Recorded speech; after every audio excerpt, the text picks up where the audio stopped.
However, it is geographically limited to specific hotspots in the Earth's crust, such as Iceland. Corrosion, scale buildup, and pollution are often problems.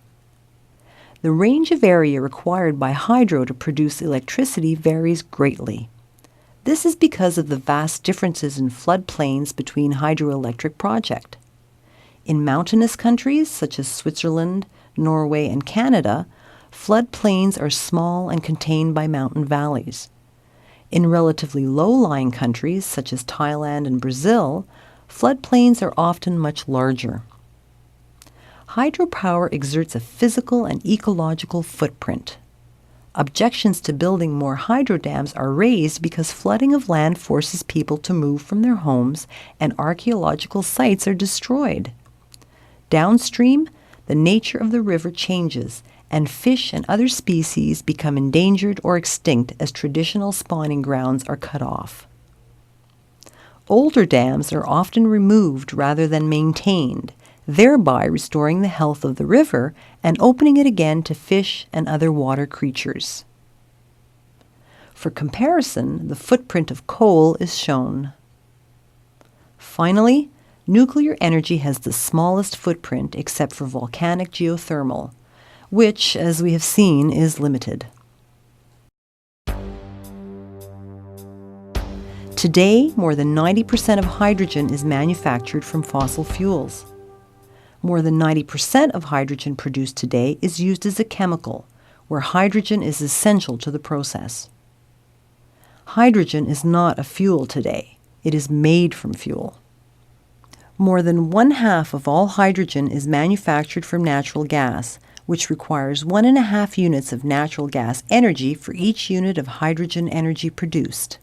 This method of hydrogen production means that 1.5 times more carbon dioxide is produced than if the natural gas has been burned directly to produce electricity.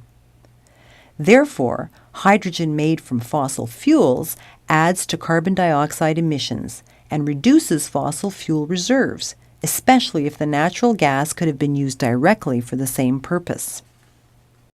Large-scale electrolysis of water to manufacture gaseous hydrogen and oxygen is not the simple process it seemed in your high school chemistry class. The world used about 65 exajoules of road and air transport fuel in 2005. Suppose we wish to manufacture only 1 exajoule per year of hydrogen gas, which is 5 to 6 days of transportation fuel for the world.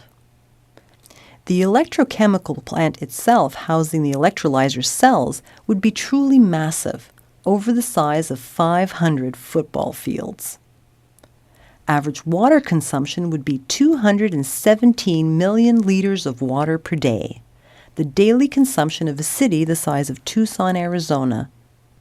And you cannot use just any water. You need impurity-free water similar to distilled water to prevent buildup of detrimental impurities in the electrolyte. The water purification process would not only consume a substantial amount of energy, but, depending on the water supply, can leave behind many tons of impurities for disposal. Hydrogen production rate is limited by the production rate of hydrogen per unit of electrode area. That is about 1.2 cubic meters per hour per square foot of electrode area. Twice the amount of hydrogen requires twice the electrode area. Electricity consumption would be about 1/5 of current world hydroelectricity production.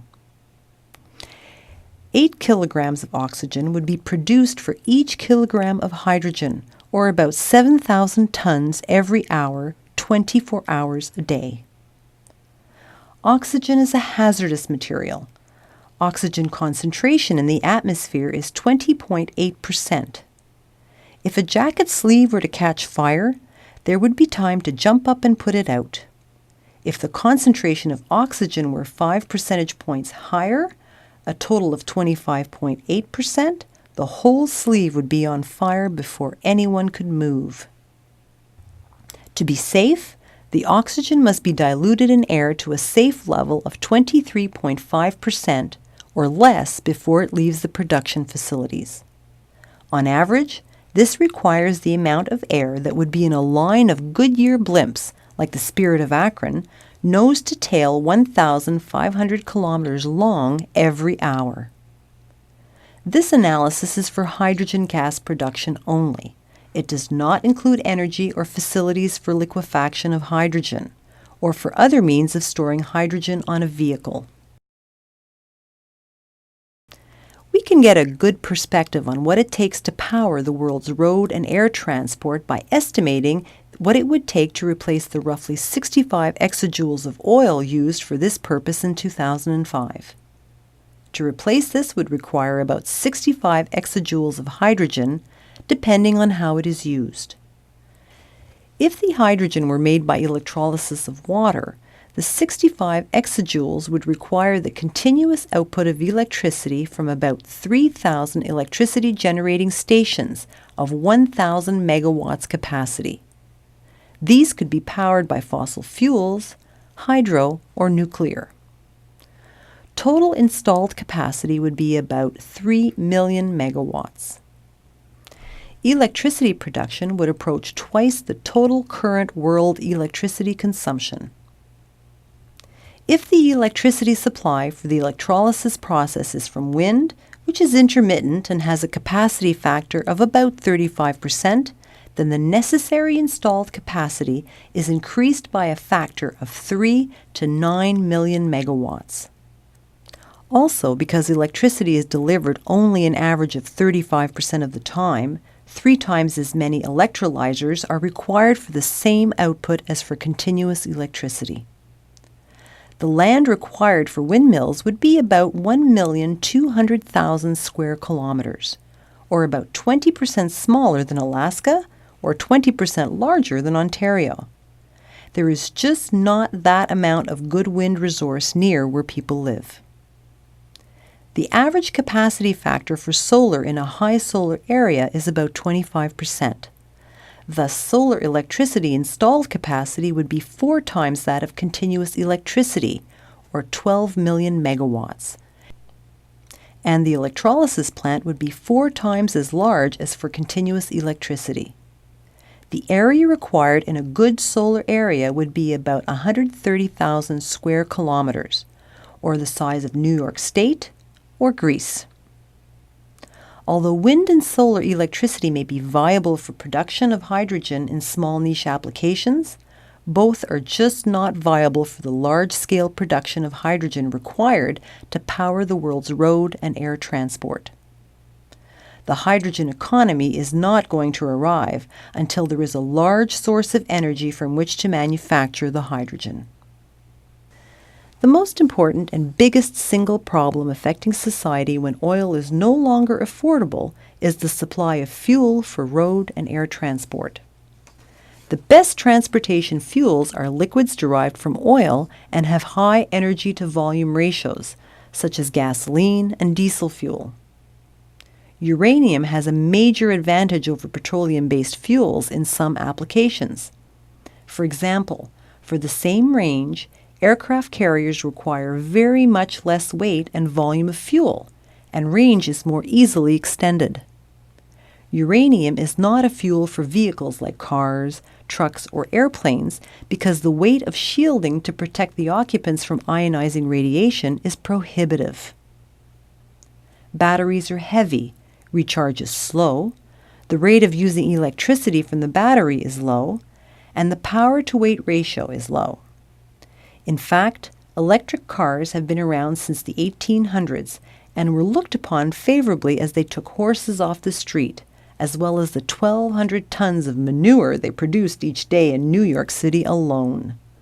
But as soon as the road network was built, electric cars could no longer compete on a distance with fossil fuel-powered cars. This is still the case today. It is sometimes argued that electric vehicles reduce carbon emissions. This is not the case in the United States today, for example, where the majority of electricity is generated by burning coal. Mass-scale use of electric cars does nothing but displace where the fossil fuels are being burned.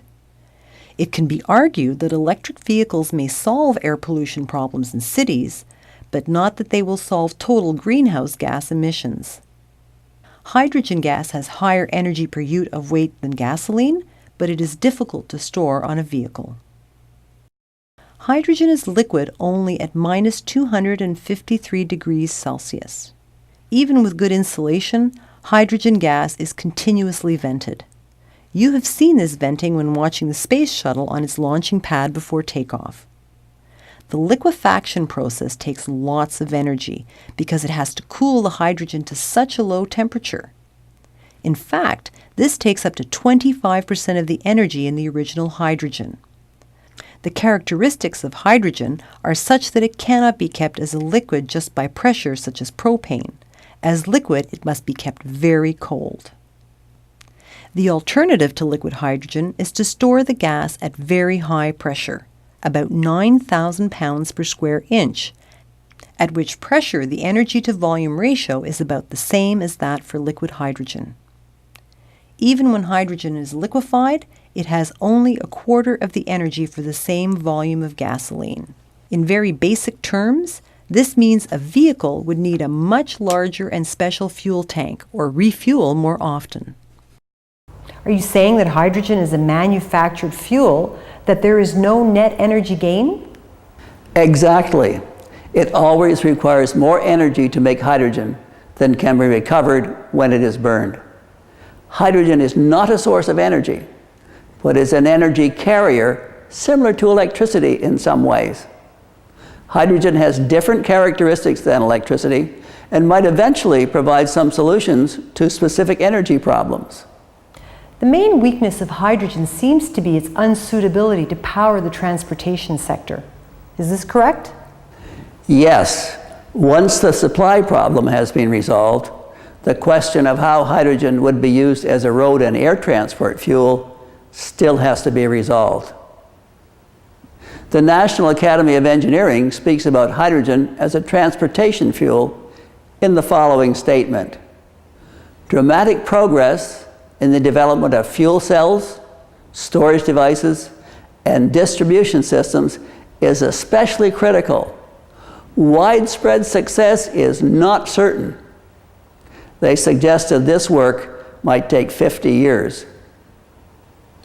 The reality is that there are no substitutes for oil as transportation fuel on the scale required. Alternatives are difficult to achieve and many years away. It is essential that oil, coal, and tar sands be used only for fuel for road and air transport until a suitable alternative is in place, which may not be before the end of the century. For global energy production, the question of scale is always important, and especially so when discussing the possible contribution of hydrogen. Can you give a specific example of what you mean? Hydrogen produced from wind and solar is often proposed and is possible on a small scale. You can buy off-the-shelf systems to do this. But when the scale of hydrogen to power road and air transport is considered, compared to continuous electricity, such as that from nuclear, wind and solar electricity require 3 to 5 times the installed capacity and 3 to 5 times the number of electrolyzer cells and far more transmission lines. Large-scale wind and solar hydrogen is just not going to happen. At one time, it was often suggested that we fill this desert with solar cells and power the world with hydrogen. Apart from scale, deserts are dry and lack the large volumes of water required as the raw material from which hydrogen is extracted.